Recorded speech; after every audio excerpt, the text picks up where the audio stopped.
Hello everybody, I'm Mr. Zinzin. Today I tell you the best awful and thorny stories. Please subscribe, share and enjoy. Stories, underwater fun.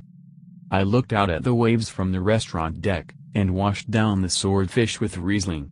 Fiery orange blazed along the soft Gulf waves from the immaculate sunset, centered in panoramic perfection. Come on, Alex. What'd you say?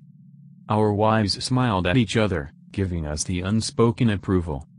If it shuts you up, then fine, I said grinning, and wiped my mouth with a cloth. And all of those scuba lessons you took last summer will pay off, Connor said. The rest of the evening was relaxing. We drank our fill and left the seaside restaurant, and walked to their condo as stars appeared. The morning after I stayed close behind him, as the light mounted on my mask shined hazily on his feet and legs. We had enough oxygen for 50 minutes max. We weren't far below the surface, but the caves were large. Connor had much of it mapped out already, and he was excited to show me something. But wouldn't tell me what exactly. And to be honest, I didn't know they even had a network of underwater caves here. It'll be a hell of a surprise, Alex. Just 20 minutes through a few tight corridors and a long narrow tunnel and you will shit your pants with joy. I took Connor at his word, and was excited to finally hit the water and explore. Training wheels off. My wife first met Jane, Connor's wife, at an internship, and they quickly became closer than sisters. And naturally, Connor and I hit it off too. But as good of friends we were, our friendship never prevented the many threesomes my wife and I shared with his. Jane had us over on a number of occasions while he was off on business trips. We spent the last few days at their condo in Southwest Florida, and it was frustratingly platonic as Jane was very gorgeous. He led us through a tight turn and we descended. His legs fluttered and I stayed close behind. We went into a very dark and narrow passage. This must be the tunnel near the end.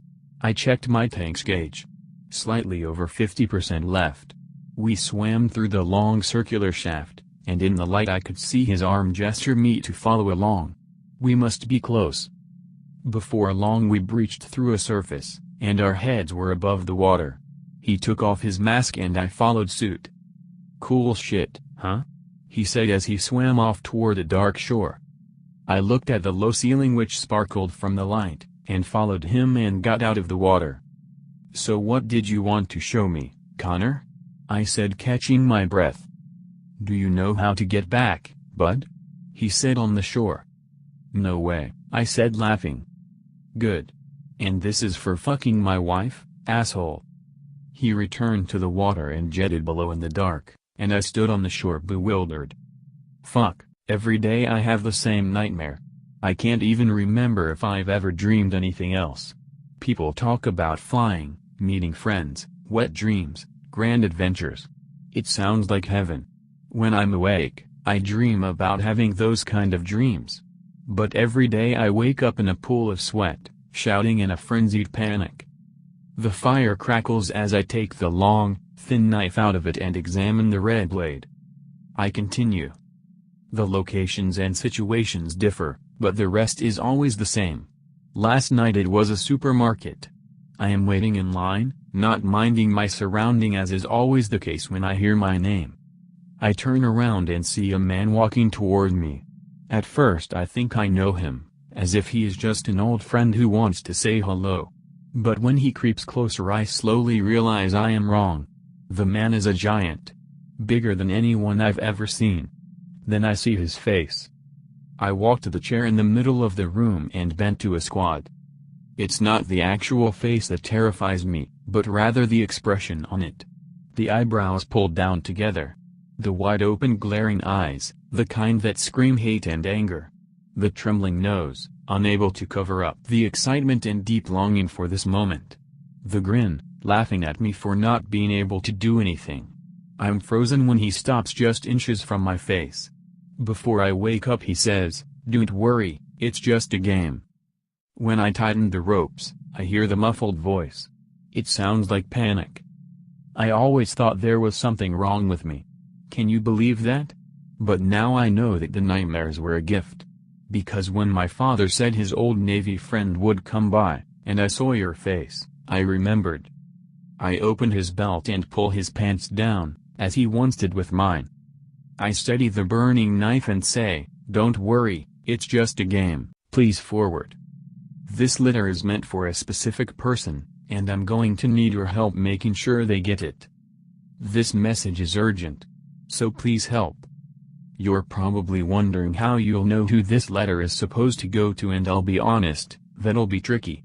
You may not know them, but it could be very likely you're only a few degrees away of knowing them. You know, like you may know someone whose second cousin's ex-husband is twice removed from the person I'm looking for. The person who this letter is meant for will meet the following qualifications. If this sounds like anyone you know, please make sure they get this. I'm sorry I'm so vague with my clues, but it is for safety. If someone receives this message and it wasn't meant for them, no harm no foul. But if the person this message is intended for doesn't receive it, well, I don't want to go there. Qualifications. They have a loved one who is missing, or possibly thought to be dead. They have a scar on their right hand, small but deep. The number 012016 means something real important to them. Scared of heights and enclosed spaces, but especially of music boxes. If you are reading this, my dear friend, I need you to know I tried. Tried real hard. It's too late though. I thought it would be safe down south, but they have eyes here too.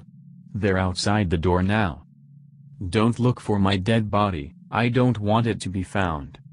I failed you. And now they'll be coming for you.